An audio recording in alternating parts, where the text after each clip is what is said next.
Halo semuanya, selamat datang di program Talk Digital hari ini di mana kita akan membahas satu isu spesifik di digital marketing. Nama saya Arvinda Tribadopo dan saya Direktur Talk Digital.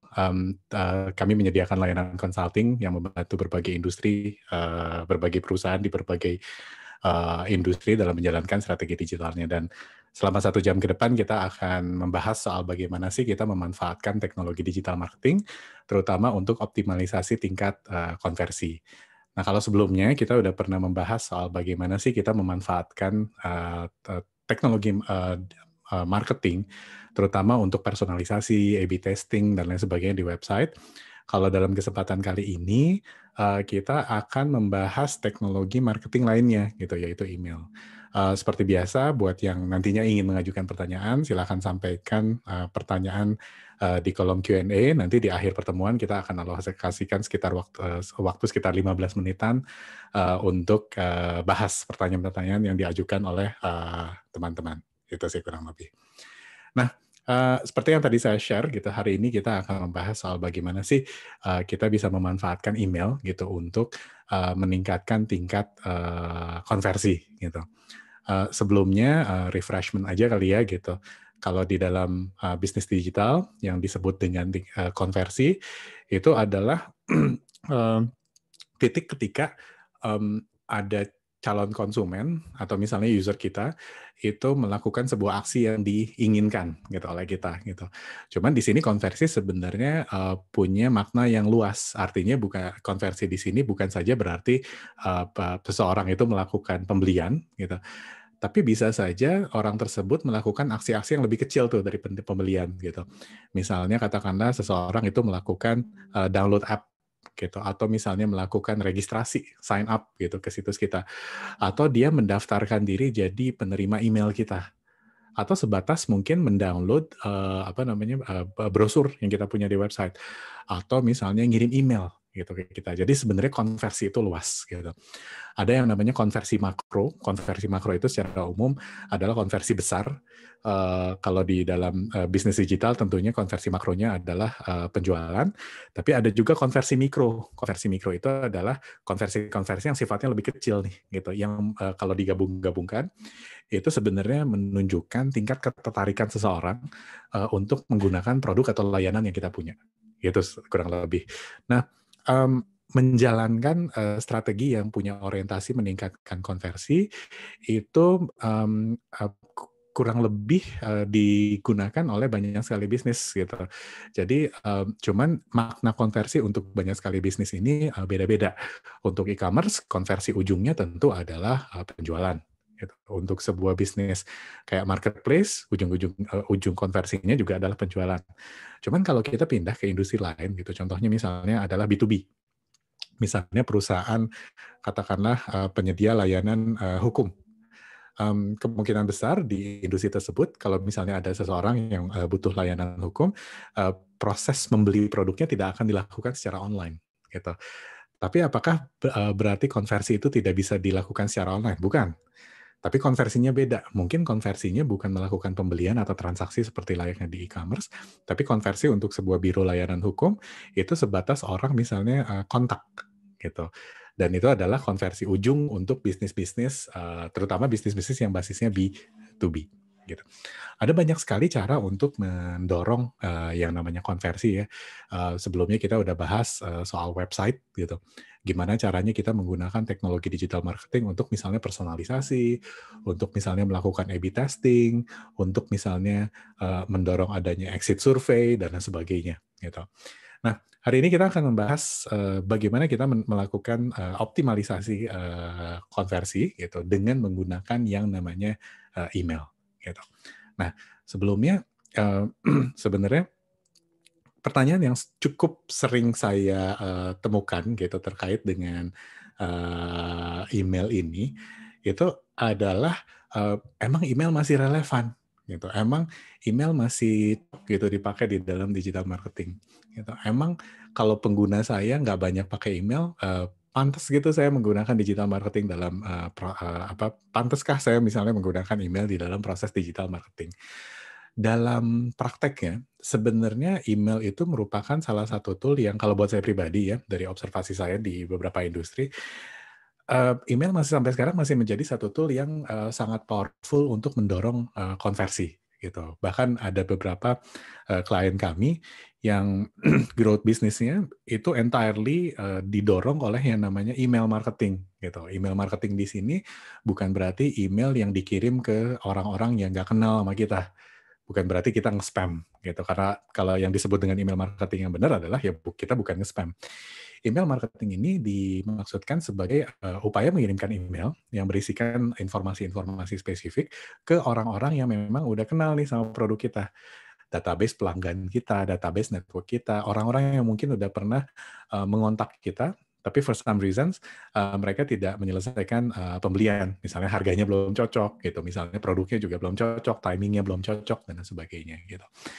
Nah, email di dalam konversi itu sebenarnya apa namanya akan punya peranan dalam funnel gitu, marketing gitu. Jadi kalau rekan-rekan bisa lihat di layar gitu, ini adalah funnel digital marketing. Funnel digital marketing itu adalah framework umum yang digunakan untuk menggambarkan perjalanan konsumen dari mulai dia pertama kali aware terhadap produk kita, kemudian tiba di titik di mana konsumen itu mulai berpikir, mempertimbangkan gitu produk kita, dan yang terakhir adalah titik di mana si konsumen itu melakukan apa namanya konversi yang tadi saya sudah sampaikan gitu. Nah, kita tidak akan tentunya membahas awareness, kita tentunya tidak akan membahas consideration. Di hari ini kita hanya akan fokus ke conversion saja. Nah, the thing about conversion itu adalah nggak semua channel itu bisa mendorong yang namanya konversi gitu. Contoh sederhana, buat banyak sekali bisnis, social media itu nggak punya power yang cukup, nggak punya kekuatan untuk bisa mendorong konversi. Karena di social media kan konversinya terbatas kan. Artinya walaupun di Facebook beberapa bulan lalu di Amerika mereka mengeluarkan satu fitur yang namanya Facebook Shops gitu. Di Indonesia belum ada. Cuman di luar itu practically kalau kita mau melakukan transaksi di social media kita harus menggunakan cara manual. Ya nge-DM lah gitu ya. Kita komen lah, terus minta dikontak lah dan sebagainya. Artinya dengan fitur yang disediakan oleh mayoritas media sosial saat ini, sebenarnya konversi itu nggak masuk sebagai salah satu indikator performa di media sosial.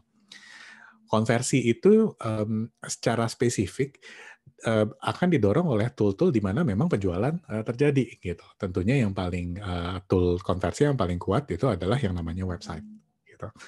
Nah, cuman di luar itu sebenarnya ada tool-tool lain gitu, misalnya email untuk mendorong konversi gitu. Kalau teman-teman saya yakin teman-teman pasti udah pernah setidaknya apa namanya punya akun di berbagai marketplace yang ada di Indonesia.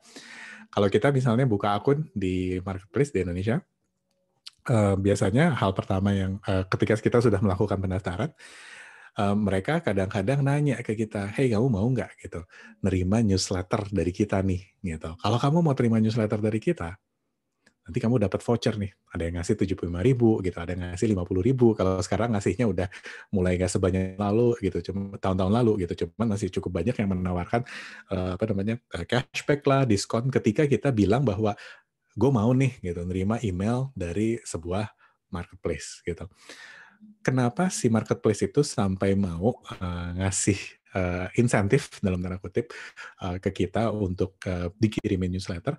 Karena email secara umum memang sangat powerful untuk mendorong yang namanya konversi gitu. Nah, di sini sebenarnya kita mesti ngelihat nih gitu value-nya email gitu.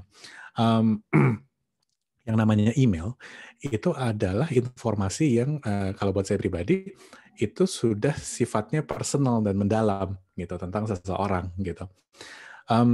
Salah satu pertanyaan ya yang sering diajukan oleh network saya itu adalah sebenarnya ada nggak sih perbedaan antara orang yang berkunjung ke situs web versus orang yang sudah menyerahkan alamat emailnya gitu ke kita.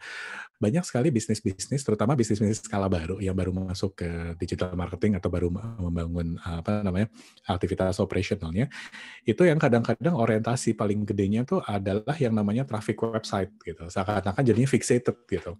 Traffic website itu adalah key performance indicator yang harus dikejar. Boleh nggak? Ya boleh gitu. Apalagi ibaratnya kan kalau misalnya di dalam bisnis offline, website visitor itu adalah pengunjung toko kita. Artinya kalau toko kita sepi terus, ya nggak akan ada yang beli sih gitu. Cuman kita harus sadar gitu bahwa nggak ada gunanya toko rame terus. Kita juga harus membandingkan tingkat keramaian toko kita dengan jumlah orang yang beli. Kan nggak lucu kan kalau misalnya toko kita tiap hari penuh dari pagi sampai sore gitu. Tapi ketika ditanya berapa banyak penjualan yang di-generate di satu hari, ternyata nggak ada penjualannya. Nah, sama gitu. Website visit itu secara umum dianggap sebagai orang yang datang ke toko kita. Bagus. Tapi kalau goal kita adalah growth, goal kita adalah sesuatu yang bisa diukur dengan finansial, dengan tolak ukur finansial, yaitu konversi misalnya atau penjualan. Traffic itu hubungannya terlalu jauh dengan yang namanya sales. Sementara email itu hubungannya udah relatif dekat gitu. Nah, ambil contoh ya di sini ya. Dengan kalau misalnya kita masuk ke kita ngelihat nih value dari value dari sebuah traffic gitu. Dengan menggunakan pendekatan analytics, pakai Google Analytics lah dan lain sebagainya. Sebenarnya ketika kita melihat ada sebuah kunjungan yang datang yang dilakukan oleh seseorang, kita dapat kok informasi soal konsumen, tapi informasinya terbatas gitu. Yang paling kita bisa ketahui adalah browser yang dipakai. Dia pakai apa ya? Chrome, Safari, Firefox, Opera, atau apapun. Habis itu kita biasanya bisa tahu nih pola browsingnya. Dia datang ke website kita tuh berapa lama ya gitu. Apakah diem di website kita 7 menit, 10 menit, 15 menit, atau 3 detik. Dia dalam ketika dia berkunjung ke website kita, dia buka berapa halaman sih gitu. Apakah dia buka cuma satu halaman doang gitu dibaca 1 menit, atau dia browsing 10 menit tapi bukanya 20 halaman gitu. Atau waktu browsingnya gitu. Sama dengan toko tuh kan ada jam ramenya ya gitu. Kalau kita masuk ke analytics itu biasanya semua bisnis semua industri itu biasanya punya karakteristik yang sifatnya khusus. Ada bisnis-bisnis yang websitenya itu ramenya pagi-pagi. Ada bisnis-bisnis yang ramenya itu misalnya jam-jam makan siang, setelah jam kantor, dan sebagainya. Ada website-website yang ramenya nanti gitu, jam 8 malam, jam 9 malam, dan sebagainya. Lokasi browsing, kita juga bisa tahu nih gitu, seseorang itu browsingnya dari mana, dari Bandung, Jakarta, Jogja, atau dari Singapura, dan sebagainya, dan seterusnya. Tapi sebenarnya yang kita tahu itu adalah informasi yang sifatnya terbatas. Apa sih gunanya kita tahu orang pakai browsernya lebih banyak, orang berkunjung ke website kita itu lebih banyak pakai Safari? Apa sih gunanya kita tahu orang yang datang ke website kita itu lebih banyak datangnya di jam 8 pagi, tapi jam 8 malam itu sepi? Buat data analis, buat rekan-rekan yang kerjanya sebagai data analis, itu tentunya value-nya sangat besar. Tapi untuk pengambil keputusan, itu value-nya nggak segitu besarnya gitu. Kayak jadi informasi yang nice to know doang gitu. Oke gitu, thank you ya gitu. Udah datang ke website kita jam 8 pagi gitu. So what? Nggak ada, kita nggak bisa ambil kesimpulan. Sementara, kalau misalnya ada orang yang misalnya katakanlah register ke website kita, atau katakanlah misalnya dia buka akun, atau misalnya dia mau melakukan transaksi. Kalau misalnya kita di e-commerce kan, kalau kita mau melakukan transaksi kita diminta masukin alamat email dulu, nomor telepon lah gitu, gender kadang-kadang dan sebagainya. Itu informasi yang buat saya pribadi jauh lebih actionable gitu. Pertama, ketika ada orang yang membagikan alamat email tersebut, artinya dia mau meluangkan waktu khusus buat masukin informasi soal dia. Ngeluangin waktu, itu jadi indikator bahwa dia tertarik. Yang kedua, dia udah willing, dia udah mau ngebagi satu informasi yang sifatnya pribadi, yaitu alamat emailnya. Itu kan artinya ya, kalau buat saya pribadi ya gitu, lebih bagus saya punya 10 orang yang masuk ke website saya dan mau jadi user, ngebuka akun, share alamat email, daripada website saya hari itu dikunjungi oleh 1.000 orang. Karena yang satu actionable, yang satu kurang actionable. Jadi kalau misalnya kita ngelihat ya gitu, kalau kita punya informasi soal siapa penerima email, kita bisa dapat informasi-informasi yang sifat di dalam gitu. Contohnya misalnya adalah nama orang tersebut. Kadang-kadang kan kalau kita buka akun di sebuah platform itu kita ditanyain namanya. Nama kadang-kadang relevan, kadang-kadang enggak, kadang-kadang kita isi dengan nama palsu. Kadang-kadang kita isi dengan nama benar, kadang-kadang kita isi dengan nama alias, kadang-kadang kita isi dengan nama orang lain. Informasi kedua yang kadang-kadang diisi adalah gender. Mungkin ada yang jujur, mungkin ada yang nggak jujur, mungkin ada yang ngerasa, ngapain gue ngisi informasi itu. Alamat email, gitu. Alamat email itu tentunya jadi satu keharusan ketika kita lagi register. Kadang-kadang kita ditanya nomor telepon. Balik lagi, kadang-kadang kita ngisi nomor telepon tersebut, kadang-kadang kita ngisi dengan informasi ngasal, kadang-kadang kita suka nggak isi, dan lainnya. Tapi di sini sebenarnya value-nya udah beda. Hanya dengan memiliki, biasanya kalau misalnya kita register ke sebuah platform, ketika kita memasukkan katakanlah informasi alamat email, nama, gender, dan lain sebagainya, mendadak perusahaan itu punya informasi soal siapa yang diajak bicara. Jadinya mendadak kita tahu orang tersebut itu siapa. Dan mengetahui bahwa orang tersebut adalah orang real, yang punya nama, yang punya gender, yang bisa dikontak.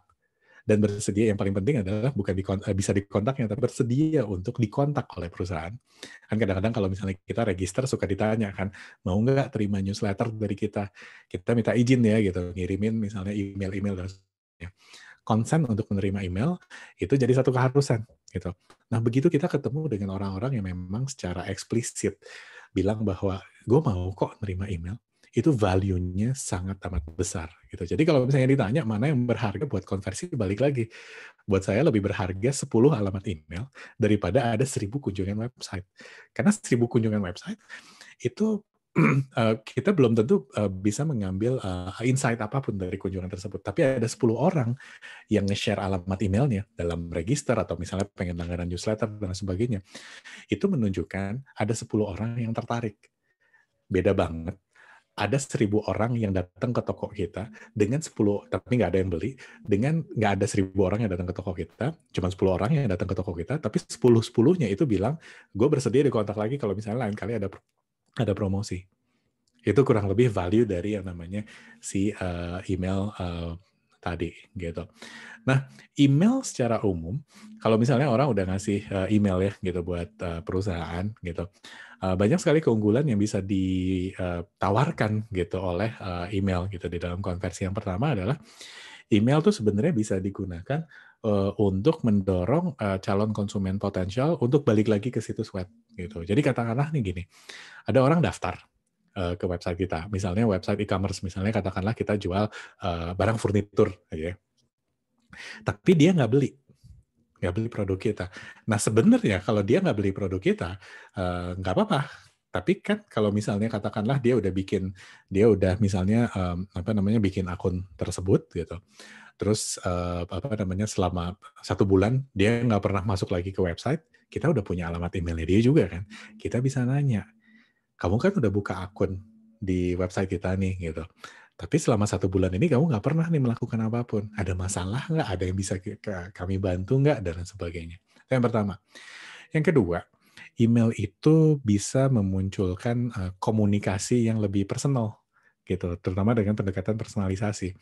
Artinya kalau misalnya kita lagi melakukan pendaftaran, kita lagi masukin alamat email kita, kadang-kadang kan kita suka ditanya tuh, gendernya apa, cowok, cewek, kadang-kadang ditanya juga namanya, gitu. Begitu kita punya, mendadak kita bisa address seseorang dengan namanya, "Hey Pak A, hey Ibu B, hey Mbak X, hey Mas Y," dan lain sebagainya. Ini walaupun dangkal, bukan dangkal sih, walaupun simple ya, tapi ada riset yang menyatakan di Amerika gitu beberapa tahun lalu bahwa personalisasi seperti ini itu bisa meningkatkan return on investment marketing sampai lebih dari 100% hanya ketika kita menggunakan sapaan dan nama orang. Hai Bapak ini, apa kabar? Hai Ibu ini, apa kabar? Dan lain sebagainya. Makanya kalau kita lihat di dunia nyata, itu kan ada industri-industri yang memang mengharuskan layanan pelanggan itu menggunakan nama perbankan misalnya, atau misalnya layanan pelanggan untuk telco dan sebagainya. Biasanya kan kita ditanyain nama terus kan gitu. Dengan kita ditanyain nama terus kita disapa terus, gini Pak ini masalahnya ini loh, gini loh Bu ini saya lagi coba bantu Bu, gini bla bla bla. Kita jadinya merasa lebih dihargai. Ketika kita merasa lebih dihargai, jadinya kita lebih mau mendengarkan apa yang berusaha disampaikan oleh lawan bicara kita, dalam hal ini melalui email. Yang ketiga, email itu sebenarnya bisa dijalankan dengan menggunakan segmentasi yang sifatnya dalam. atau didasari oleh perilaku konsumen, gitu. Gimana caranya perilaku konsumen ini bisa dijadikan dasar segmentasi? Nanti saya jelasin. Gitu. Itu kurang lebih gitu keunggulan utama email di dalam proses konversi. Nah, ada banyak cara menggunakan email untuk mendorong yang namanya konversi. Dalam sesi hari ini, saya akan cerita beberapa cara umum yang bisa digunakan untuk memanfaatkan email dalam optimalisasi konversi.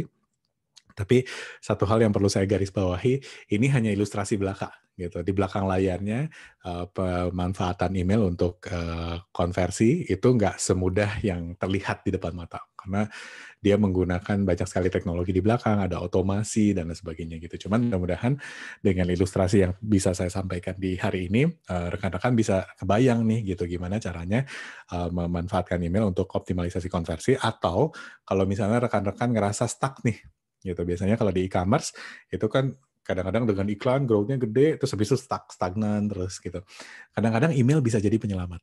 Gitu. Saya udah ketemu dengan cukup banyak kasus di mana growth pertumbuhan bisnis startup terutama yang berkali-kali dalam waktu 1 tahun gitu, cepat banget, itu mengalami growth selama dia mengandalkan satu sumber konversi doang.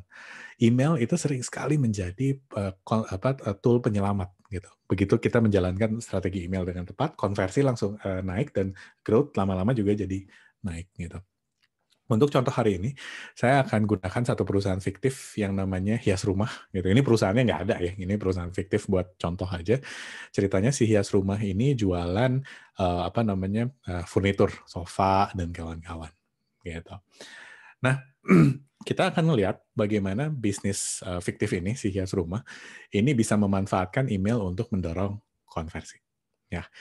Jadi yang pertama, gimana nih caranya kita manfaatin email gitu untuk mendorong konversi? Yang pertama sebenarnya sederhana.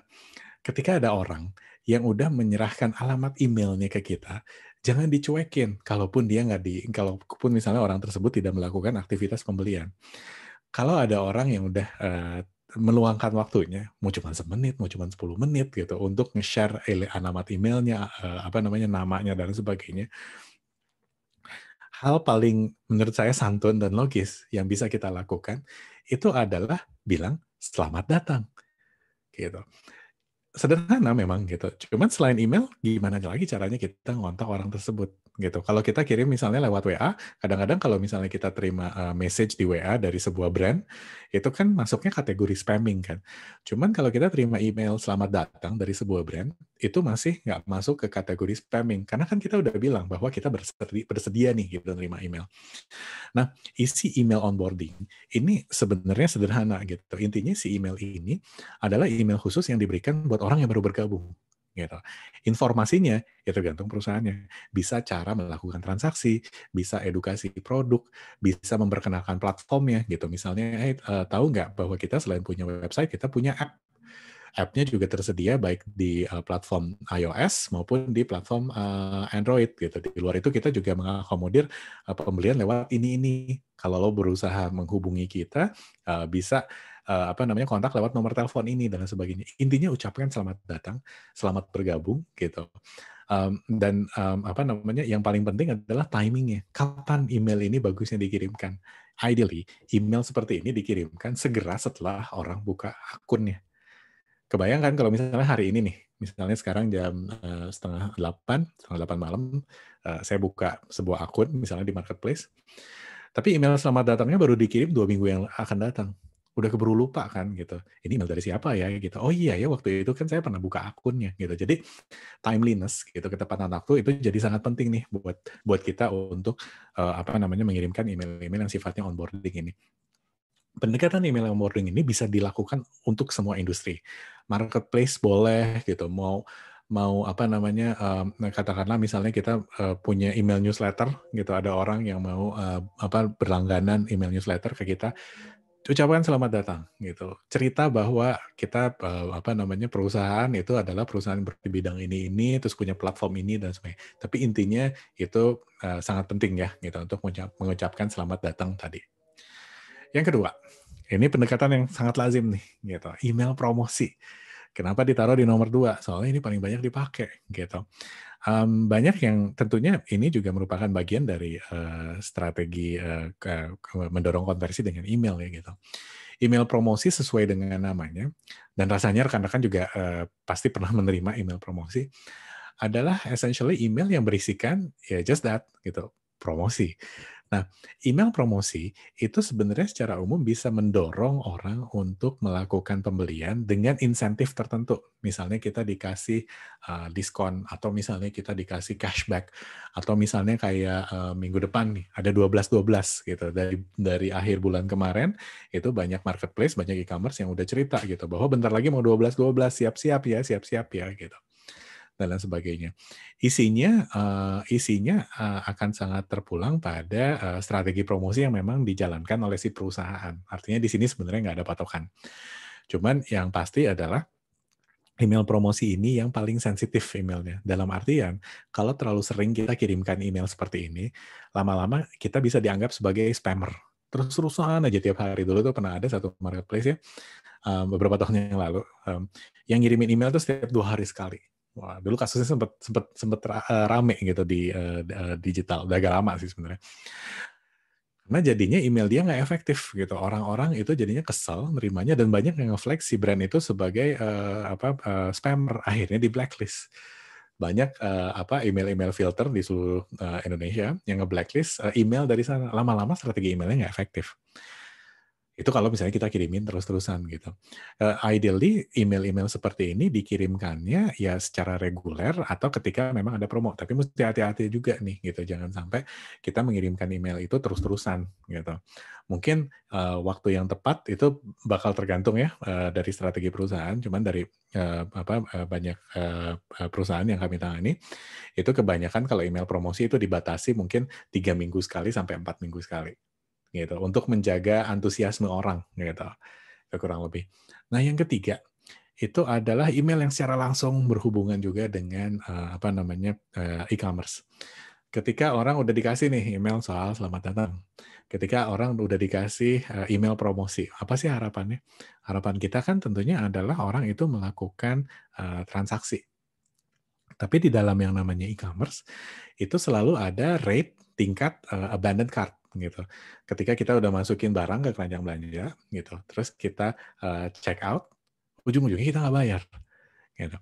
Eee, Kita kalau dari perspektif konsumen melakukan itu untuk banyak sekali alasan gitu. Kadang-kadang karena kita lagi mikir-mikir, atau kadang-kadang misalnya kayaknya gue nggak butuh deh gitu. Atau kadang-kadang kendalanya kendala teknis gitu. Ternyata si brand ini cuma mengakomodir transaksi lewat bank ini, sementara gue nggak punya nih akun bank ini, dan lain sebagainya.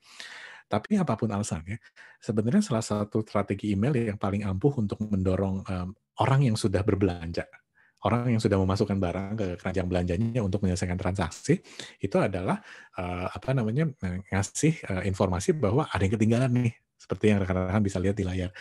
Kalau di dalam contoh yang saya share di layar itu, tulisannya kan ada yang ketinggalan nih gitu. Karena ceritanya kan jual barang-barang rumah ya gitu. Ayo cepetan isi rumahmu dengan dekorasi baru dengan menyelesaikan transaksi ini. Dikasih tahu lagi gitu bahwa ada transaksi yang ketinggalan dan lain sebagainya. Ini intinya ngasih tahu bahwa ada yang belum selesai nih gitu. Kapan dikirimkan? Ini dikirimkannya jangan mendadak. Karena kan biasanya ketika misalnya platform e-commerce kita itu men-generate invoice gitu, atau kode virtual account, atau kode apapun yang digunakan untuk membayar, itu kan biasanya ada proses yang akan dilalui oleh konsumen untuk membayar gitu. Biasanya normally transaksi itu, invoice itu akan void secara otomatis kadang-kadang 1 hari. Ada yang sampai 3 hari dan lain sebagainya. Tapi email abandon cart ini dikirimkan ketika memang invoice yang udah kita kirimkan udah void, udah nggak bisa, udah menjelang void, sorry, gitu. Jadi kalau misalnya invoice-nya void-nya dalam 2 hari, ketika misalnya 1 kali 24 jam udah lewat, kirimin tuh email ini, gitu. Dikasih tahu gitu bahwa yuk cepetan selesaiin transaksi ini dan lain sebagainya. Yang keempat, ini juga sederhana ya gitu, cuman bisa cukup membantu kita juga, yaitu email konfirmasi pesanan gitu. Kalau orang udah capek-capek bayar ke kita, jangan lupa dikasih tahu bahwa pesanannya udah terkonfirmasi gitu oleh kita.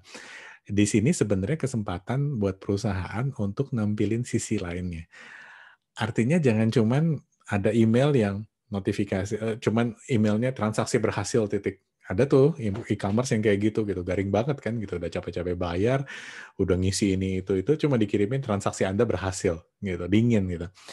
Tapi sebenarnya kita bisa memunculkan brand kita gitu di sini gitu, ngasih dan pendekatan email ini bisa membantu kita selaku konsumen untuk merasa lebih apa ya, engaged gitu dengan si brand, dengan si, platform tersebut gitu. Contohnya misalnya kalau di dalam contoh, hias rumah ini adalah pesanan kamu udah siap dikirim. Akhirnya artinya kan yang dimunculkan adalah excitement gitu. Beli barang untuk dekorasi rumah itu kan menyenangkan ya gitu. Kalau misalnya kita beli sabun ya nggak ya indifferent gitu, biasa aja. Tapi beli sofa baru, beli kursi baru, beli meja makan baru itu kan excitement kan. Jadi, pantas banget kalau misalnya ada platform yang jual, apa namanya, furnitur ini, email konfirmasinya bukan transaksi Anda telah berhasil, tapi pesanan kamu siap dikirim gitu, siap-siap ya terimanya dan lain sebagainya gitu. Dalam prosesnya kita juga karena orang udah, ini kan barang, apa, furnitur kan bukan barang yang kita beli setiap hari ya, beda dengan sabun, apa namanya, daging dan lain sebagainya. Furnitur mungkin kita belinya berapa tahun sekali dan sebagainya. Ketika orang lagi excited membeli, minta mereka untuk share pendapat positif mereka, gitu. Dan kalau misalnya di layar ini saya cerita bahwa kita bisa juga nih gitu, ketika orang lagi excited sebelum barang datang dan sebagainya, suruh orang-orang tersebut untuk, apa namanya, nge-share, review gitu. Reviewnya bukan review soal produknya, tapi reviewnya soal pengalaman belanja dan lain sebagainya, kurang lebih kayak gitu. Nah, isinya macam-macam, informasi terkait kira-kira misalnya, apa namanya, berapa lama nih, pengiriman akan dilakukan gitu, atau misalnya, apa namanya, permohonan feedback dan lain sebagainya. Kapan email ini dikirimkan? Ideally email ini dikirimkan ketika transaksi udah, mmm, selesai, gitu. Yang kelima, email engagement. Ini ceritanya di luar transaksi nih. Tapi balik lagi, orang yang udah nge-share alamat emailnya ke kita, artinya kan serius kan. Kalau misalnya orang-orang yang udah nge-share alamat email ke kita, ujungnya tidak melakukan pembelian, atau misalnya nggak pernah buka email kita, nggak pernah buka website kita dan sebagainya. Jangan-jangan kita perlu bertanya gitu, ini kan orang udah bilang dia tertarik, karena dia udah ngasih email address-nya nih ke kita. Kalau misalnya dia nggak ngasih email address-nya ke kita nggak bisa bilang bahwa dia tertarik gitu. Tapi kalau ada orang udah share email address mereka ke kita, tapi nggak ada sesuatu yang dilakukan, jangan-jangan kita perlu memunculkan engagement ulang gitu ke mereka gitu. Contohnya misalnya dengan email ini, nanya apa kabar aja. "Hai Bapak X, apa kabar? Tahu nggak gitu, terakhir Bapak berkunjung ke situs kami, itu udah 6 bulan yang lalu. Dalam 6 bulan ini banyak loh produk-produk baru yang mungkin sesuai loh sekarang gitu dengan preferensi dan sebagainya." Jadi dikasih tahu, apa namanya, bahwa, "Yuk datang lagi," dikasih lagi, jadi email ini dengan kata lain ngasih, reason to visit, reason to engage gitu. Isinya ya, apapun informasi yang kira-kira bisa mengajak si konsumen untuk bisa melakukan interaksi kembali dengan si perusahaan gitu.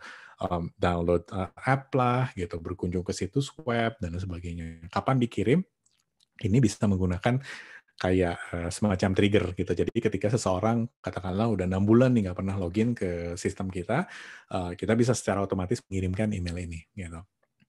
Again, ini penting karena jauh lebih, mudah kita membuat orang yang sudah nge-share alamat email kita untuk kembali berinteraksi dengan kita, daripada kita ngedatengin orang-orang yang nggak orang-orang ke toko kita, tapi kita nggak tahu sebenarnya mereka mau beli atau enggak, gitu. Ini kan orang-orang ini sudah menunjukkan ketertarikan dengan nge-share alamat, email mereka. Yang berikutnya, ini juga kadang-kadang suka kelewatan nih sama, e-commerce gitu.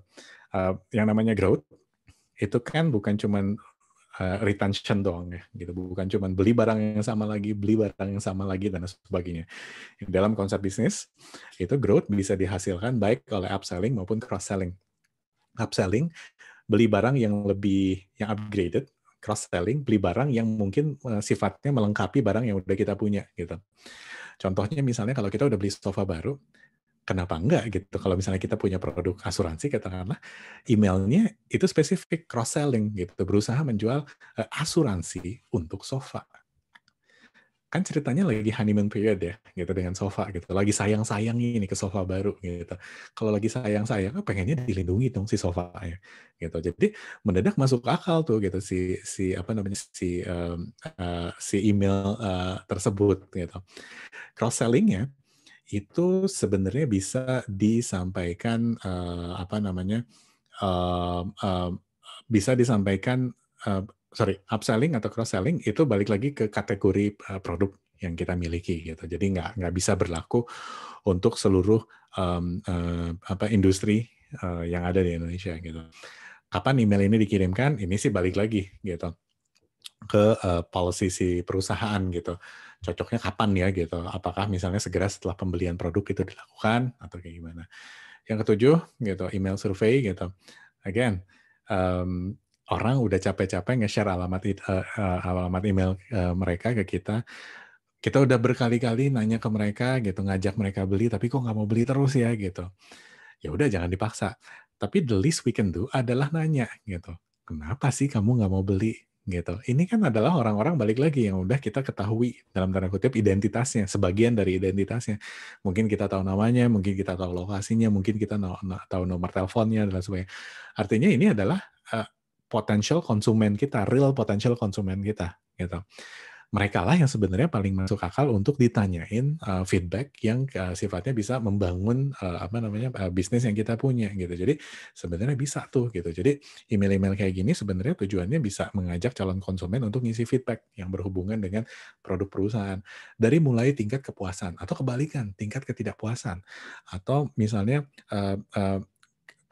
kalau misalnya si orang tersebut itu tidak menggunakan barang yang kita punya, jangan-jangan yang ditanyain adalah kenapa sih kamu nggak berhasil nggak mau nyoba? Apakah karena harganya? Apakah karena kamu nggak percaya gitu dengan metode pembayaran yang kita tawarkan dan lain sebagainya? Daripada kita menduga-duga. Jadinya kalau menduga-duga kan kita bangun asumsi yang kadang-kadang salah gitu. Mending kita tanyain ke orang yang udah nge-share alamat emailnya ke kita. Email ini dikirimkan tentunya secara reguler dan ketika apa namanya si perusahaan itu butuh feedback gitu dari perusahaan. Yang terakhir, bukan yang terakhir, sorry. Yang ke-8, ini adalah email yang sifatnya edukasi, ini newsletter dan lain sebagainya. Ini relatif mudah gitu. Ini kalau di email marketing ini termasuk level yang paling apa namanya awal gitu. Email edukasi ini seringkali berisikan pesan-pesan, bukan pesan-pesan sih, gitu, informasi yang terkait yang bertujuan untuk mendorong apa namanya konsumen untuk mempelajari soal satu hal gitu. Jadi kalau misalnya kita jualannya apa namanya jualan sofa tadi si hias rumah ini, ya mungkin sesekali bagus dong gitu kalau kita kasih tahu si konsumen kita share ke mereka soal ini apa namanya macam-macam gaya interior rumah dan lain sebagainya. Jadi kita nggak disangka sebagai orang, sebagai perusahaan yang kerjanya cuma mau jualan terus. Kita juga mau kok gitu nge-share informasi-informasi yang mungkin berharga, mungkin membantu buat si calon konsumen tadi gitu. Isinya balik lagi apa namanya informasi-informasi yang memang sesuai gitu dengan ketertarikan konsumen. Malah ada beberapa perusahaan yang membagi jenis email edukasi tadi. Newsletternya tuh macam-macam gitu. Ada newsletter soal produk A, newsletter soal produk B, newsletter soal produk C. Nah, bisnis-bisnis kayak misalnya bisnis-bisnis besar ya yang basisnya B2B, consulting dan lain sebagainya, Big Four dan lain sebagainya. Itu biasanya tuh kayak gitu. Kamu mau nerima email tuh email yang mana? Gitu. Karena kita punya banyak sekali email yang basisnya edukasi. Kapan dikirimkan? Ini bagusnya dikirimkan dengan jadwal gitu. Jadi misalnya setiap bulan kita kirimin satu newsletter dan lain sebagainya gitu. Kami pernah punya contoh menarik ya, di mana ada satu perusahaan klien kami, dia perusahaan bergerak di bidang edukasi. Di industrinya dia termasuk salah satu yang paling besar di Indonesia. Dulu sebelum kami bantu strategi digitalnya, dia ngirimin email promosi doang. Akhirnya alhasil pelanggannya mereka tuh jarang banget ada yang buka email gitu karena kesel dikasihnya. Akhirnya waktu mereka minta bantuan tim kami, kita ganti tuh gitu approach emailnya, dikasih email edukasi terus gitu. Dikit-dikit orang mulai mau baca lagi. Terus yang menarik adalah ketika kita mulai menyisipkan pesan promosi di tengah-tengah apa jadwal email edukasi, yang email-email promosi jadinya malah populer gitu. Jadi sebenarnya kalau misalnya kita memposisikan email edukasi ini bukan cuma edukasi kosong doang, tapi edukasi terhadap kenapa produk kita relevan, kenapa sih produk kita itu bisa menyelesaikan masalah-masalah. Begitu kita masukin email promosi di setelah jadwal email edukasi itu, manfaatnya langsung kerasa gitu. Jadi di sini sebenarnya edukasi ini bukan edukasi yang kosong doang gitu. Edukasi yang memang membantu konsumen itu untuk mengambil keputusan gitu. Jadi product education secara tidak langsung. Yang berikutnya email update perusahaan gitu. Misalnya kayak gini nih, si hias rumah itu hadir di Yogyakarta. Tapi dikirimnya hati-hati. Kalau misalnya kita bilang bahwa hias rumah hadir di Yogyakarta, dikirimnya ke orang Bandung, ya oke, makasih ya emailnya, tapi buat apa kamu kirimin itu? Kurang lebih kan kayak gitu. Jangan-jangan ya kalau misalnya kita mau kirimin email yang relevan, email-email seperti ini, em, kita kirimnya ke orang-orang yang memang bisa relate gitu dengan isu ini gitu. Jadi kita mesti ngeliat dulu nih gitu, banyak nggak sih pelanggan email kita yang basisnya kalau dalam konteks si hias rumah tadi itu tinggalnya di Jogja, atau kalau misalnya mau lebih luas lagi Jawa Tengah deh gitu.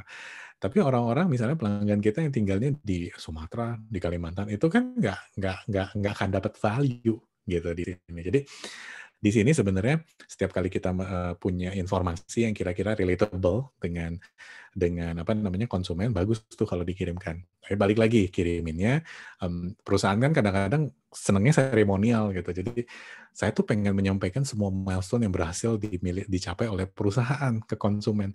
Dalam kenyataan konsumen nggak pengen denger itu kok selama informasi tersebut tidak berguna buat dia gitu. Tapi balik lagi, begitu berguna, begitu relevan gitu, informasi ini bisa berguna gitu buat seorang konsumen. Dan yang terakhir itu adalah email personal gitu. Email personal ini kayak gini nih. Email personal itu sebenarnya email-email yang mungkin sifatnya ini khusus gitu, disampaikan hanya ke orang tersebut gitu. Contohnya misalnya kayak gini, gitu. Hai kamu, hari ini tepat 5 tahun loh gitu sejak kamu bergabung dengan hias rumah gitu. Jadi yang di-celebrate itu adalah hubungan antara si konsumen dengan si perusahaan gitu. Nah, email-email personal ini juga penting karena ini bisa memunculkan kenyamanan kita selaku penerima email untuk berhubungan dengan sebuah brand. Karena brandnya mendadak jadi terasa manusia. Itu kurang lebih. Ini macam-macam bisa digunakan. Kita bisa ngirimin ucapan selamat ulang tahun gitu, atau misalnya selamat hari raya dan lain sebagainya. Itu kurang lebih.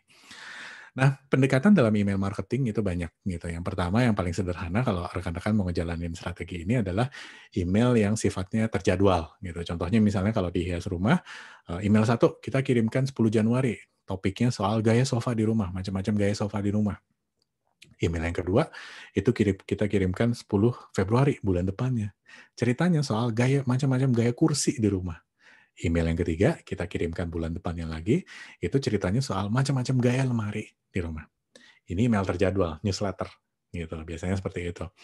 Ini sederhana ya gitu, karena kita bisa bikin 12 email kalau perlu di awal tahun gitu, dan udah terjadwal gitu. The thing about email is yang biasanya menentukan tingkat engagement yang baik itu adalah konsistensi kita mengirimkan email. Artinya biasanya kalau misalnya email-email dikirim secara sporadis gitu, bulan ini dikirimnya 2 kali gitu, bulan depan nggak ada gitu. Terus 3 bulan lagi itu dikirimnya 3 kali, habis itu nggak ada lagi.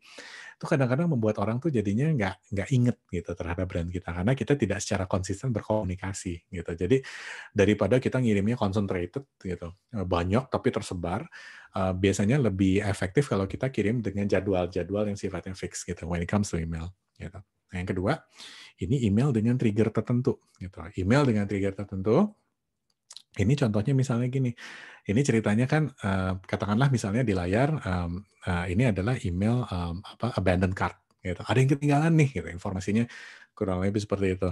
Ayo cepetan selesaiin transaksi. Nah, kita lihat kalau orang yang tidak menyelesaikan transaksi dikirimin email ini, dia menyelesaikan transaksi nggak? Kalau transaksinya selesai, ya udah, bagus. Tapi kalau misalnya transaksinya nggak selesai, jangan-jangan dia perlu dikirimin email lagi. Yang kita kirimin jangan-jangan adalah nanya, ada nggak sih yang bisa dibantu? Kamu kan kemarin transaksi, tapi kamu nggak menyelesaikan transaksi itu. Apakah ketemu masalah teknis? Apakah kamu ketemu masalah pembayaran? apakah kamu pengen nego? Jangan-jangan kan ada beberapa marketplace yang nawarin negosiasi ya.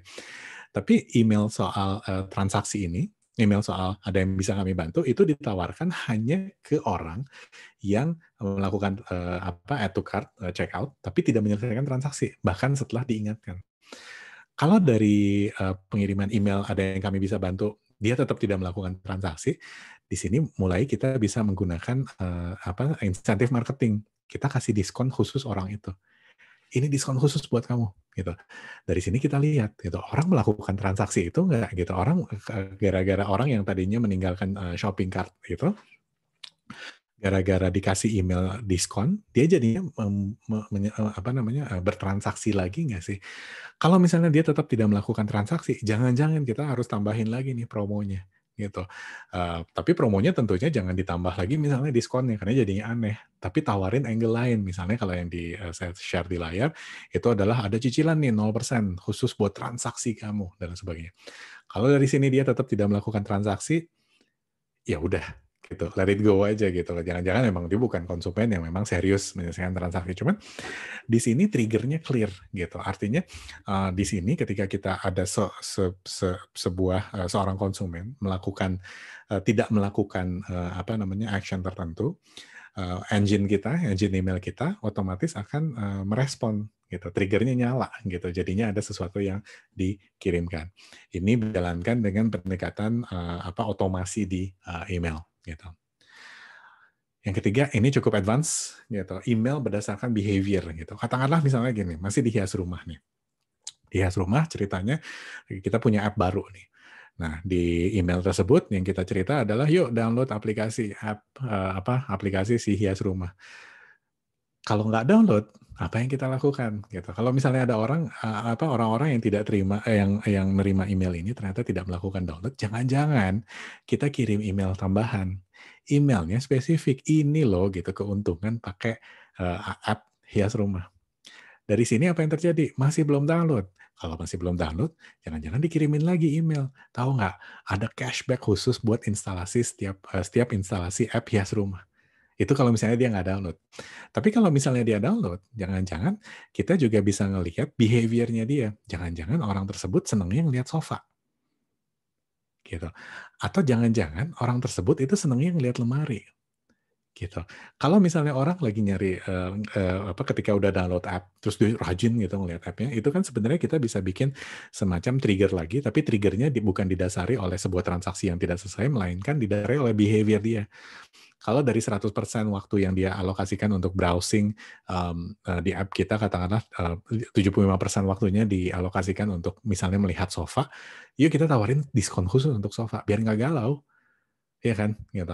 Atau misalnya kalau misalnya dia banyak menghabiskan waktu untuk ngelihat lemari, gitu, ya udah tawarin diskon khusus untuk beli lemari baru. Syukur-syukur transaksi. Tapi kalau misalnya nggak transaksi gitu, kita bisa kirimin email lagi gitu. Karena misalnya orang tuh browsing doang, udah download app, habis itu browsing terus rajin browsing terus dan sebagainya, tapi nggak transaksi. Jangan-jangan ada behavior baru yang menjadi triggernya. Kita tawarin diskon khusus, misalnya 20% untuk transaksi pertama di app hias rumah. Itu kurang lebih gitu. Jadi sebenarnya banyak sekali cara untuk kita menjalankan yang namanya email marketing. Tadi ya ada berdasarkan jadwal paling sederhana. Yang kedua kita pakai trigger otomasi itu relatif sederhana. Yang ketiga ini relatif kompleks didasari oleh behavior. Nah buat teman-teman yang mau mulainya dari mana gitu? Apa yang harus diperhatikan untuk optimalisasi konversi dengan email gitu. Yang pertama adalah ini penting nih. Kita harus tahu dulu nih gitu potensi konversi yang hilang di kita berapa banyak gitu. Gap-nya adanya di mana aja sih gitu. Artinya gini, bener nggak masalah kita di titik konversi? Banyak nggak sih, misalnya katakanlah kayak gini, dari ada 1.000 orang yang melakukan add to cart, checkout, tapi yang menyelesaikan transaksi itu cuma 500.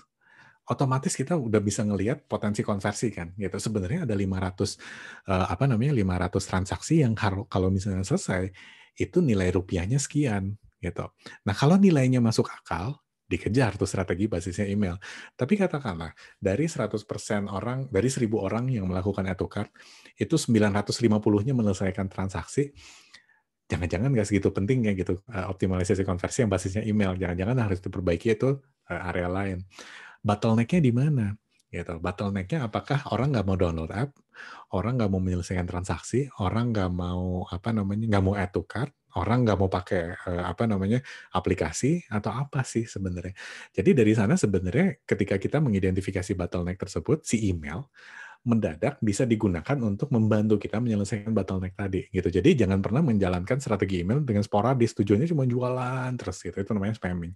Dan yang terakhir mau nggak mau kita harus melihat seberapa banyak sih database email yang kita punya gitu. Karena sebenarnya kalau misalnya database email kita masih sedikit gitu, ya nggak terlalu banyak gunanya gitu. Karena email marketing kayak gini kan sebenarnya ada biayanya gitu. Apalagi kalau kita pakai otomasi dan sebagainya, biayanya cukup mahal gitu kurang lebih.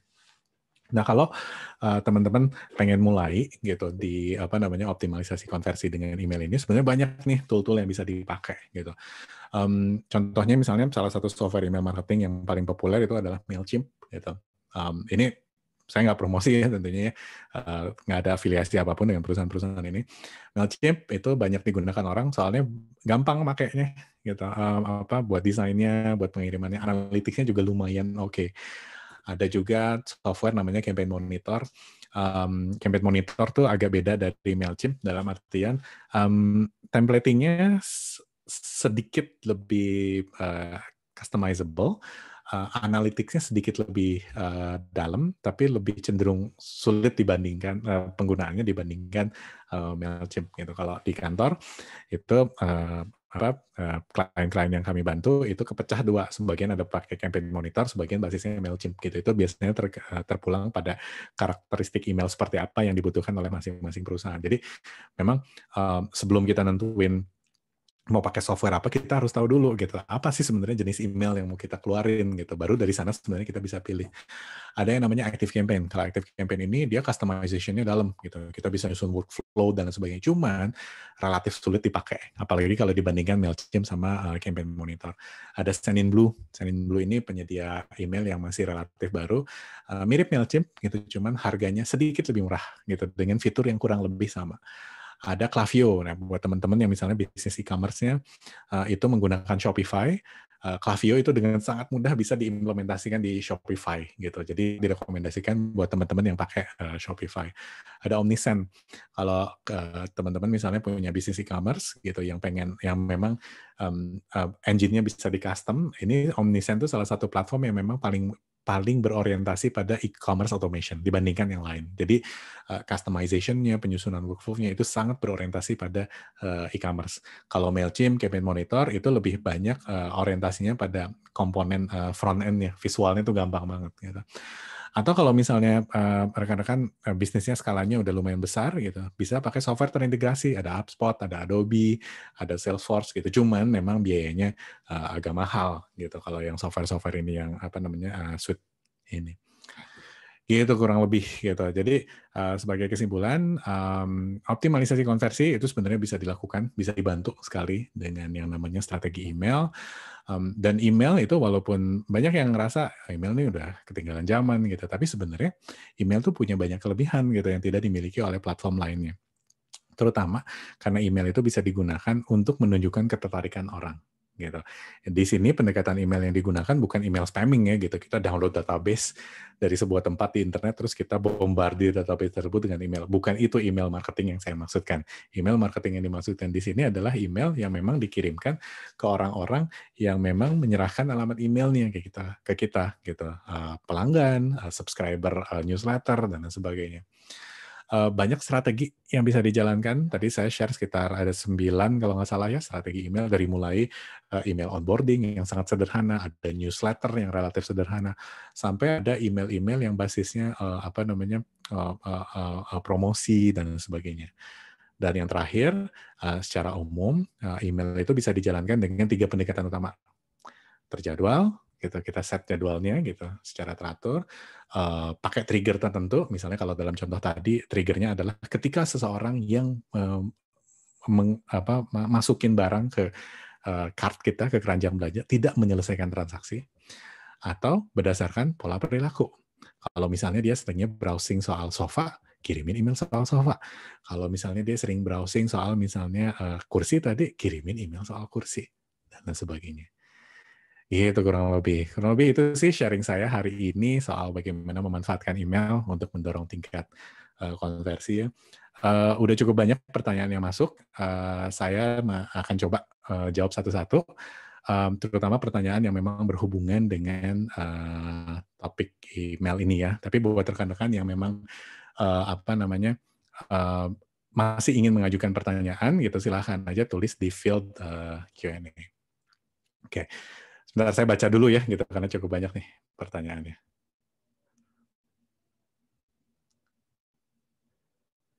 Oke, saya mulai jawab ya. Pertanyaan pertama, bisakah email marketing ini dipakai untuk B2B? Efektif tidak ya gitu. Contoh kasus perusahaan menjual kompresor pendingin ke perusahaan lainnya.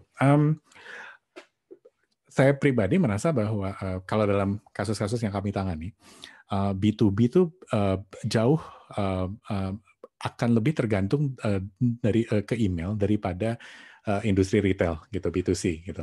Ini bukan berarti retail tidak bisa memanfaatkan email gitu, cuman kalau retail itu kan strateginya banyak ya, bisa pakai iklan, bisa pakai social media, bisa pakai segala macam. Sementara B2B itu iklannya nggak bisa semasif yang B2C, social media relatif nggak bekerja kalau buat B2B gitu, jadi memang terbatas pada email. Bisa nggak email marketing ini bisa dipakai? Sebenarnya bisa gitu. Caranya gimana? Mau nggak mau ya gitu. Kalau untuk B2B, ini kita mesti bangun positioning yang clear supaya orang tuh tertarik meninggalkan alamat email. Banyak banget caranya gitu. Bisa dari mulai hal yang sederhana. Kita bikin campaign di Facebook yang platformnya lead generation gitu.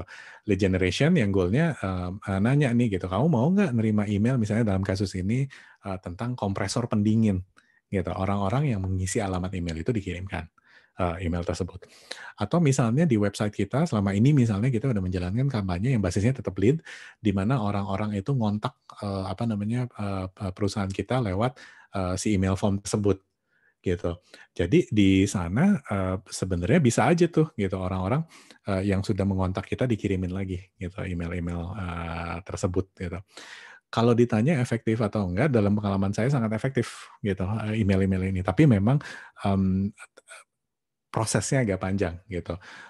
Mengirimkan email itu proses ujungnya, tapi sebenarnya proses awalnya adalah list building istilahnya, membangun database email tersebut. Membangun database email inilah yang butuh waktu lama gitu. Jadi membangun database email tentunya topiknya agak lain dengan optimalisasi konversi. Itu balik lagi bisa dilakukan dengan yang namanya kampanye lead gen dan lain sebagainya. Itu kurang lebih. Yang kedua, bagaimana kita bisa tahu behavior dari prospek customer? Apakah ada apps-nya? Ini tergantung behavior apa. Cuman cara sederhana adalah katakanlah kita udah punya database email ya gitu. Saya nggak akan fokus database emailnya didapatkan dari mana, tapi katakanlah misalnya kita udah dapat database email terus kita mengirimkan emailnya. Kalau kita mengirimkan email tersebut dengan menggunakan kayak Gmail atau misalnya Outlook, ya kita nggak bakal bisa tahu apapun. Tapi begitu kita menggunakan satu software, gitu, tadi ya, misalnya pakai Mailchimp atau misalnya menggunakan software-software yang tadi saya nggak sempat ceritain, yang basisnya CRM, ada Fresh Sales, ada Zoho, dan lain sebagainya, mendadak kita bisa tahu saja prospek kita yang ngebuka email itu siapa aja, gitu, dan behavior mereka itu siapa aja, bagaimana, gitu. Begitu kita tahu behavior-nya, katakanlah misalnya gini, ada si prospek A yang kalau ditelepon nggak ngangkat, tapi dia itu setiap kali kita kirimin email, misalnya 5 kali kita kirimin email, dia selalu ngebuka dan selalu ngeklik, gitu. Jadi di sana sebenarnya kita bisa jangan-jangan mengirimkan email baru. Pak, Bapak kan selama ini kita bisa ngelihat nih gitu, kalau dia masuk ke website kita dari email yang kita kirimkan, dia ngelihatnya apa sih halaman-halaman. Dari sana kita kirimin email yang sifatnya customize gitu. Pak, Bapak kan kayaknya tertarik sama produk ini, gimana kalau kita ngobrol gitu. Ngobrolnya no strings attached deh Pak, gitu. Nggak buat jualan kok gitu, cuman kita pengen tahu nih gitu. Mungkin Bapak pengen diskusi nih soal produk yang kita tawarkan dan lain sebagainya. Email itu bisa sekali digunakan untuk hal tersebut. Oke, berapa orang yang sebaiknya menangani email marketing automation ini? Ini tergantung skalanya ya sebenarnya. Mungkin kalau ditanya berapa orang agak susah jawabnya. Cuman saya bisa jawab mungkin dari sisi fungsinya. Dari email itu sebenarnya ada fungsi apa saja yang harus dimiliki. Yang pertama adalah tentu kayak fungsi-fungsi biasa ya gitu. Ada copywriter yang nulis emailnya dan lain sebagainya. Ada desainer atau layouter yang bikin layout emailnya, bikin banner dan lain sebagainya. Ada juga mungkin orang yang memang istilahnya compiler email tuh, gitu, yang memastikan email itu siap pakai, melakukan pengetesan terhadap dia masuk ke spam atau tidak dan lain sebagainya. Cuman yang paling penting adalah istilahnya tuh email strategisnya gitu. Email seperti apa yang dikirimkan? Apakah pakai trigger? Apakah misalnya pakai berdasarkan behavior gitu? Ataukah cuma newsletter doang gitu? Nah begitu skalanya membesar, ya otomatis kebutuhan kita terhadap jumlah orang yang nanganin itu besar. Tapi kalau ditanya ya, apakah harus langsung gede?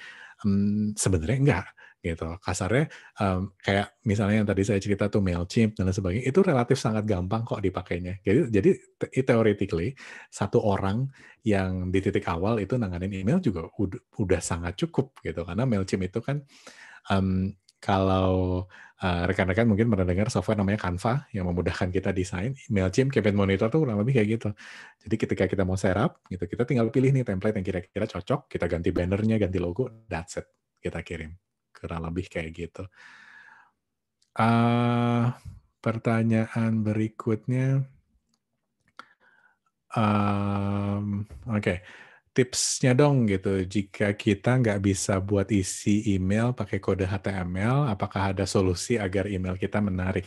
Ini mungkin yang dimaksud adalah email di mana kita code sendiri ya gitu. Saya terus terang tidak merekomendasikan kalau kita code email sendiri, karena kadang-kadang kalau kita code sendiri itu suka di flag sebagai spam oleh banyak sekali spam filter. Nah, solusi paling mudah tentunya adalah berlangganan platform kayak misalnya si Mailchimp dan kawan-kawan. Cuman kalau misalnya kita nggak nyaman nih ya pakai software-software kayak gitu, bisa karena misalnya untuk perusahaan nggak ngalokasin budget gitu untuk email marketing. Sebenarnya banyak sekali situs-situs di luar sana yang menawarkan template email dengan gratis, di mana kita hanya ganti banner, ganti logo dan sebagainya. Jadi sebenarnya bisa mulai di sana. Gitu kurang lebih. Oke, yang berikutnya bagaimana cara mengukur tingkat keberhasilan konversi dari email marketing? Oke, email marketing itu punya banyak KPI. Yang pertama adalah jumlah open, ya jumlah open, berapa banyak orang yang buka, dan jumlah klik, berapa banyak jumlah klik, berapa banyak orang yang ngeklik email tersebut. Cuman, itu kan semua berhubungan dengan performance email tersebut, tidak terkait dengan konversi. Gimana caranya mengukur tingkat keberhasilan konversi dari email marketing? Sederhana, analytics, balik lagi. Kami beberapa bulan lalu, tahun lalu kalau nggak salah sampai dengan pertengahan tahun ini, itu bantu satu e-commerce, satu crowdfunding Indonesia. Dia selama ini mengandalkan iklan untuk generate donasi. Praktiknya semua crowdfunding Indonesia itu seperti itu. Tapi biasanya strategi yang kami arahkan adalah untuk supaya masing-masing crowdfunding itu mengurangi ketergantungan terhadap iklan, itu adalah dengan menggunakan email. Tapi syaratnya cuma satu, email itu harus bisa diukur di analytics. Jadi outputnya sederhana gitu. Ketika kita buka Google Analytics, buat rekan-rekan yang mungkin familiar dengan Google Analytics, kan kita bisa ngelihat tingkat konversi. Tingkat konversi itu bisa kelihatan source-nya. Apakah dari iklan, apakah dari direct traffic, apakah dari search engine, apakah dari email. Nah, dari sana sebenarnya kita bisa secara langsung mengukur efektivitas dari email gitu. Kalau dalam beberapa kasus yang kami tanganin, email itu seringkali menjadi penyumbang konversi kedua setelah iklan. Itu secara konsisten gitu di beberapa industri yang kami tangani gitu. Jadi sebenarnya bisa diukur, tapi balik lagi kuncinya adalah pemahaman soal analytics gitu. hati-hati kalau misalnya kita fokusnya ke tampilan doang gitu. Kalau kita misalnya fokusnya ke tampilan doang gitu, emailnya dikirim sana sini, tapi kita tidak menggabungkan strategi email itu dengan pendekatan analytics, kita udah pasti nggak bisa ngukur gitu. Mungkin di sesi-sesi berikutnya kita akan bahas lebih lanjut soal bagaimana menggabungkan email dengan analytics tadi. Oke, pertanyaan lain misalnya, saya sudah kirim email, tapi click rate-nya jelek terus. Langkah perbaikan apa yang baiknya saya lakukan ya? Apakah database saya jelek? Ini banyak sekali kemungkinannya gitu. Jadi tahun lalu saya ketemu dengan sebuah klien yang database emailnya itu kalau nggak salah 50 ribuan. Gitu. Cuman open rate-nya tuh kecil banget gitu. Open rate-nya tuh kalau nggak salah cuman 2%-an gitu. Memalukan kan gitu, dari 50.000 orang, dari 50.000 database yang ngebuka itu cuman 2%-an. Akhirnya dengan si perusahaan tersebut kita sama-sama coba eksperimentasi. Goal-nya bukan mendorong tingkat konversi dulu, tapi ngelihat sebenarnya database yang masih penerima email yang masih aktif itu berapa banyak gitu. Jadi waktu itu kita coba kirimin email serial itu selama 3 minggu atau 2 minggu itu kita kirimkan 5 email. Terus yang itu ganti-ganti hari, kadang-kadang ada hari Senin, kadang-kadang hari Rabu, kadang-kadang tengah malam, kadang-kadang pagi-pagi. Yang tidak pernah membuka email itu langsung dicoret dari database. Itu dianggap sebagai data yang jelek. Gitu. Begitu datanya mulai bersih, gitu, hal-hal ajaib terjadi. Open rate-nya kok jadinya mulai bagus ya gitu. Jadi kadang-kadang itu terjadi. Open rate yang jelek itu bukan saja diakibatkan karena misalnya desainnya jelek dan lain sebagainya, tapi karena database-nya memang salah gitu. Jadi kalau saran saya ya, kalau misalnya database-nya jumlahnya cukup besar, coba filter dulu orang yang masih rajin ngebuka email atau tidak gitu. Kalau misalnya dengan kayak software dengan Mailchimp, Campaign Monitor itu kan bisa difilter dengan mudah ya gitu. Siapa orang yang selama setahun terakhir ini nggak pernah buka email, itu dibersihin aja dari database gitu. Nggak apa-apa karena mereka kan setahun terakhir nggak pernah buka email. Kalau misalnya setelah database-nya udah mulai bersih, tapi open rate masih jelek, click rate ya, bukan open rate, click rate-nya masih jelek, di titik itulah sebenarnya kita bagusnya menggunakan A/B testing gitu. A/B testing itu sangat sangat bekerja kok gitu buat rekan-rekan yang mungkin tidak familiar dengan A/B testing. Katakanlah subscriber email kita ada 5.000. Di hari Senin kita kirimkan email, tapi kita kirimkannya ke 1.000 orang dulu. Yang 500 orang kita kirimkan versi A gitu. Tombolnya misalnya warna biru, lokasinya di atas misalnya. Yang 500 orang itu kita kirimkan versi B, tombolnya warna biru, lokasinya di bawah gitu. Dari sana kita lihat gitu, mana yang menghasilkan click rate paling besar. Gitu. Dari pengalaman saya kadang-kadang ajaib gitu. Kadang-kadang kalau misalnya AB-nya tepat, yang satu misalnya click rate-nya 0%, yang satu bisa 10% gitu. Dari sana sebenarnya kita bisa mulai berlatih untuk nentuin pendekatan yang pas gitu buat email. Ini juga bisa dilakukan di perusahaan apapun sih gitu. Artinya kadang-kadang ya gitu. Salah satu SOP email yang biasanya kami gunakan itu adalah beberapa tahun sekali itu template email harus diganti gitu. Soalnya kalau misalnya satu perusahaan katakanlah audiensnya itu udah selama 1 tahun nerima email template-nya sama terus biasanya click rate-nya pasti drop deh. Tapi begitu email di-refresh, wah peluncuran kembali email marketing kita, newsletter kita dan sebagainya overnight itu mendadak click rate jadi tinggi. Itu selalu terjadi kayak gitu. Jadi sebenarnya banyak caranya. Oke, pertanyaan berikutnya, bagaimana cara yang paling jitu agar email kita direspon apapun jawabannya? Karena selama ini marketing by email sangat minim respon dari customer. Coba dengan memberikan pertanyaan, umpan yang bisa dijawab, tapi tetap sama aja. Tetap sama aja. Pelanggan saya adalah company cafe resto. Saya pikir pertama yang kita harus lihat adalah kadang-kadang kita suka langsung menyalahkan message-nya. Wah, message-nya ini nggak tepat gitu. Tapi cara yang sederhana menurut saya adalah kita coba lihat dulu orang ngebuka email kita nggak gitu dengan software-software tadi gitu. Kalau misalnya nih ya dari 100% dari misalnya Mas Dendi misalnya punya database email katakanlah 500. Ternyata yang buka email itu cuma 10 orang. Jangan-jangan emailnya kemakan spam. Itu bisa saja terjadi gitu, bahkan di perusahaan skala sangat besar sekalipun gitu. Jadi coba lihat dulu gitu, orang ngebuka email nggak gitu. Kalau orang ngebuka email, coba attract mereka dengan ngasih link-link tertentu gitu. Di sini kita bisa jadinya melihat ngebales itu kan adalah tingkat konversi ujung di email ya gitu. Harapannya tentunya harapan kita semua yang menggunakan email marketing adalah kita dibales emailnya. Tapi belum tentu orang mau bales gitu. Nah, jadinya sebenarnya kita bisa lihat gitu, kalau orang udah buka, mana sih yang sebenarnya menunjukkan ketertarikan. Yang menunjukkan ketertarikan itu bisa kita lihat dengan siapa yang ngeklik gitu. Kalau misalnya ternyata nggak ada yang ngeklik, jangan-jangan email kita memang yang salah gitu, template-nya kayak di pertanyaan tadi dan lain sebagainya. Nah, di sini tentunya pentingnya eksperimentasi gitu. Nah, saya share ya di perusahaan kami sendiri consulting strategi digital cukup banyak menggunakan strategi email. Itu selama bertahun-tahun kita tweak strateginya terlalu sering gitu karena ada email yang efektif, ada email yang sama sekali tidak efektif dan lain sebagainya. Tapi begitu pendekatan emailnya ketemu, ya, hasilnya langsung bagus gitu. Jadi buat Mas Dendi coba lihat dulu ya gitu. Orang beneran nggak ngebuka? Kalau nggak ngebuka berarti masalahnya masalah teknis. Orang mau nggak ngeklik linknya? Kalau misalnya orang mau ngeklik linknya, jangan-jangan orang tertarik, cuman nggak nyaman ngejawabnya. Itu message-nya bisa diperbaiki.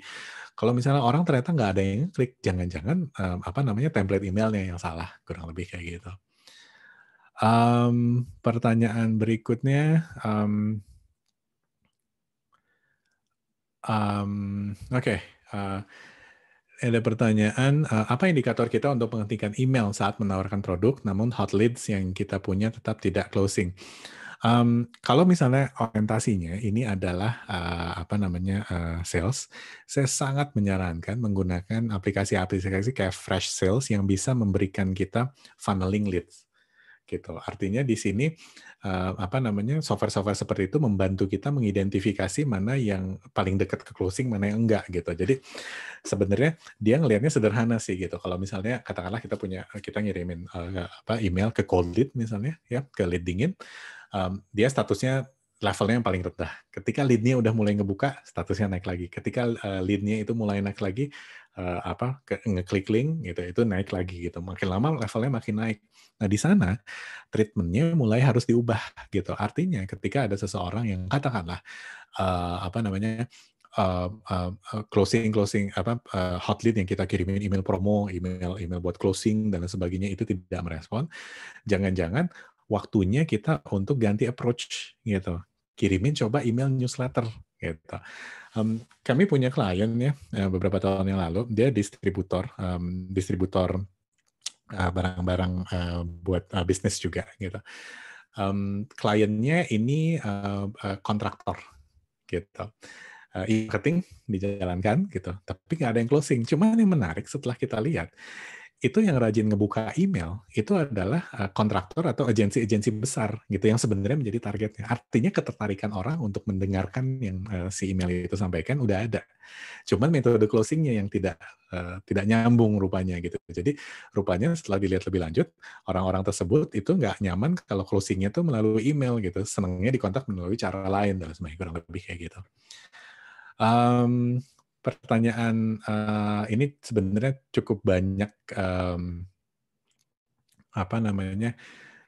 pertanyaannya gitu, cuman saya nggak bisa jawab semuanya. Ini adalah pertanyaan terakhir. Kami akan menjalankan loyalty program, juga survei. Rekor open rate kami itu termasuk rendah gitu. Apakah bijaksana kalau di backup dengan mode komunikasi lain seperti WA atau ada saran untuk situasi seperti itu? Tergantung rendahnya itu di titik berapa gitu. Artinya rendah itu kan macam-macam ya, rendah dibandingkan industri yang sama atau rendah comparatively dibandingkan dengan email-email yang sebelumnya kita pernah kirimkan gitu. Jadi di backup dengan dengan komunikasi lain seperti WA, menurut saya satu opsi yang sangat masuk akal gitu. Dalam artian gini, sebenarnya website, iklan, email itu harus dipandang sebagai katakanlah portfolio kita. Kalau kita punya aset, portfolionya macam-macam gitu. Jadi nggak masuk akal kalau kita hanya mengandalkan komunikasi atau konversi dari satu channel aja. Misalnya dari iklan doang atau misalnya dari social media doang. Jadi sebenarnya di sini yang perlu kita pisahkan adalah jangan-jangan kalau misalnya balik lagi sih gitu. Kalau misalnya open rate emailnya rendah, ini kenapa? gitu. Apakah karena misalnya orang nggak mau buka atau orang rajin buka gitu, tapi misalnya nggak mau ngeklik gitu, atau misalnya database-nya udah kelamaan gitu, ketuaan, atau jangan-jangan kita terlalu sering kirim iklan promo dan lain sebagainya. Kalau memang perusahaan itu memiliki database WA, sebenarnya bisa dicoba. Tapi kalau dugaan saya dari pengalaman saya biasanya eh, yang namanya WA juga mungkin akan mirip-mirip sama email gitu, dalam artian eh, apa namanya eh, open rate-nya tidak akan 100% gitu. Tapi balik lagi ini ke strategi portfolio gitu.